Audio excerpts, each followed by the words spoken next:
Chapter 13, the nature of the enjoyer in consciousness. Arjuna said, O my dear Krishna, I wish to know about the Bharati nature, the enjoyer, and the field and knower of the field, and of knowledge and the object of knowledge. The Supreme Personality of Godhead said, the body, O son of Kunti, is called the field, and one who knows this body is called the knower of the field. O son of Bharata, you should understand that I am also the knower in all the bodies, and to understand the body as the knower is called knowledge. That is my opinion. Now please hear my brief description of the field of activity and how it is constituted, what its sharp changes are, whence it is produced, who the knower of the field of activities, and what his influences are. The knowledge of the field of activities is the knower of activities, is described by various sages in various Vedic writings, is especially presented in the Vedanta Sutra with all reason as to cause and effect. The five great elements, false ego, intelligence that are manifested, the 10 senses, and the mind, the 5 sense and desire, hatred, happiness, distress, and agitate, the life symptoms and convictions, all are considered in summary to be the field of activities and interactions.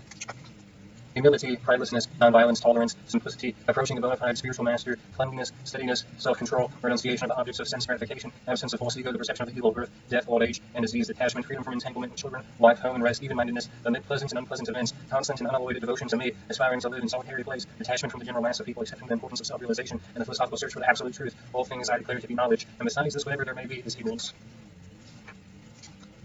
I shall now explain the knowable knowing, which is view of taste, the eternal Brahman, the suitor to the beginning, and subordinate to me, lies beyond the cause and effect of the material world. Everywhere are his hands and legs, his eyes, head, and faces, and he has ears everywhere, and the way the supersoul exists, pervading everything. The supersoul is the original source of all senses, yet he is without senses. He is unattached, although he is the maintainer of all living beings, he transcends the modes of nature. At the same time, he is the master of modes of material nature. The supreme truth exists outside and inside of all living beings, the moving and non-moving. Because he is subtle, he is also beyond the power of the material senses to see or to know. Although far, far away, he is also near to all. Although the supersoul appears to be divided among all beings, he is never divided. He is situated as one, although he is the maintainer of every living entity. It is to be understood that he devours and develops all. He is the source of light in all luminous objects. He is beyond the darkness of matter and manifested. He is knowledge. He is the object of knowledge. He is the goal of knowledge. He is situated in everyone's heart. Thus the field of activities of body, knowledge, and knowable have been similarly described by me. Only my devotees can understand this thoroughly, and thus attain to my nature. Material nature and living entities are better said to be beinglessness. Their transformations and the modes of matter are products of material nature. Nature is said to be the cause of all material causes and effects, whereas the living entity is the cause of the various sufferings and enjoyments in this world. The living entity is material nature, thus follows the ways of life, enjoying three modes of nature. This is due to his association with material nature, thus he meets with the good and evil amongst various species. Yet in the body there is another transcendental enjoyer, who is the Lord, the supreme proprietor, who exists as the overseer and the firmament, and who is known as the supersoul. One who understands the philosophy concerning the material nature, the living entity, and the interaction of the modes of nature is sure to attain liberation. He who will not take birth here again, regardless of his present position. Some perceive the supersoul within themselves through meditation, others through the cultivation of knowledge, and still others through working without fruitive desires. Again, there are those who, although not conversant in spiritual knowledge, begin to worship the Supreme Person upon hearing about him from others because of their tendency to hear from the authorities. They also transcend the path of birth and death. O chief of the Bharatas, know that whatever you see in existence, both moving and non-moving, is only a combination of the field of activities and the knower of the field.